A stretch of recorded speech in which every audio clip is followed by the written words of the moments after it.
Ikalimang kabanata. Manatiling malaya. Pinalaya tayo ni Kristo upang manatiling malaya. Magpakatatag nga kayo at huwag nang paaalipin uli. Akong si Pablo ang nagsasabi sa inyo. Kapag napatuli kayo, pinawawalang kabuluhan ninyo si Kristo. Sinasabi ko sa inyo at sa sino mang napatutuli, kailangang sundin niya ang buong kautusan.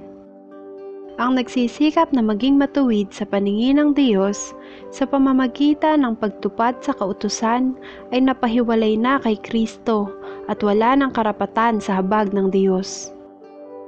Ngunit umaasa kami na sa pamamagitan ng Espiritu ng Diyos ay aariin kaming matuwid sa pamamagitan ng pananampalataya. Sa mga nakipag-isa kay Kristo, wala nang halaga ang pagtutuli o di pagtutuli. Ang mahalagay ang pananampalatayang nakikita sa gawang udyok ng pag-ibig. Mabuti na sana ang inyong ginagawa. Sino ang pumigil sa inyo sa pagsunod sa katotohanan? Hindi gagawin iyan ng Diyos na tumawag sa inyo.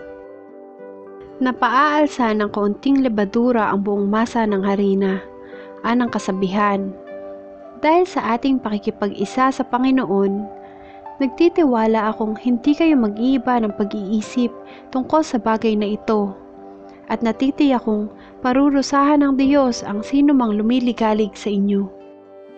Mga kapatid, kung talagang ipinangangaral ko na kailangan ang pagtutuli, bakit inuusig pa ako hanggang ngayon?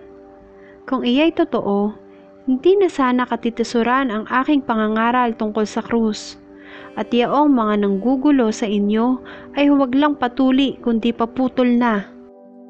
Mga kapatid, tinawag kayo upang maging malaya, ngunit huwag ninyong gamitin ang inyong kalayaan upang masunod ang pita ng laman, kundi maglingkod kayo sa isa't isa dahil sa pag-ibig. Sapagkat ang buong kautusan ay nauuwi sa isang pangungusap.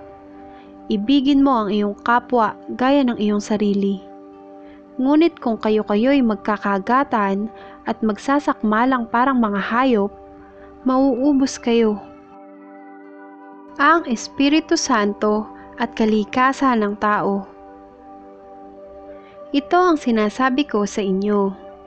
Ang Espiritu ang gawin ninyong patnubay sa inyong buhay at huwag ninyong susundin ang pita ng laman.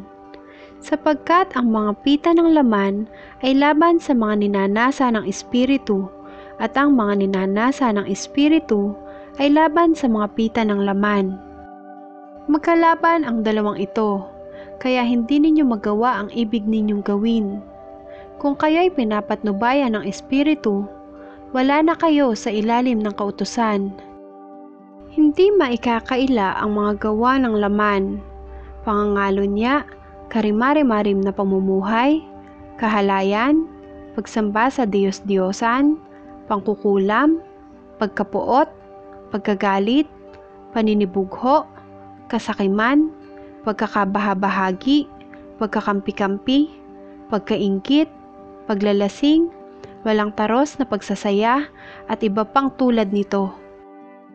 Binabalaan ko kayo tulad noong una, hindi tatanggapin sa kaharian ng Diyos ang gumagawa ng gayong mga bagay.